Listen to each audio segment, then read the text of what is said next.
ચોક્કસ જોવા મળશે. જ્યાં સુધી આઇનોક્સ વિન્ડનો સવાલ છે, આપણે જાણીએ છીએ કે આ પર્ટિક્યુલર કંપની એક એનર્જીમાં છે અને ઓલ્ટરનેટ સોર્સ ઓફ એનર્જીમાં આ બહુ અગ્રેસર છે. જેનું ₹97 એનો ભાવ છે અને ₹75 આના 52 વીક લો પડ્યો હતો. એમણે તો મને લાગે લીધું છે એના કરતા ભાવ અત્યારે ઉપર જ છે.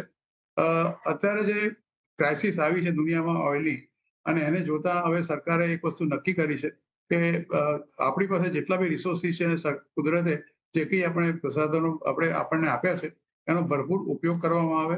વિન્ડ પાવર છે, પછી તમે સોલાર પાવર છે કે કોઈ પણ રીતે કે દરિયામાંથી જો વીજળી ઉત્પન્ન થતી હોય, તો પણ વીજળી ઉત્પન્ન કરવા માટે હવે સરકાર બહુ સક્રિય છે. એટલે તમે એના 52 વીક હાઈ ના જોતા, કારણ કે એ તો ₹201 આસપાસ છે.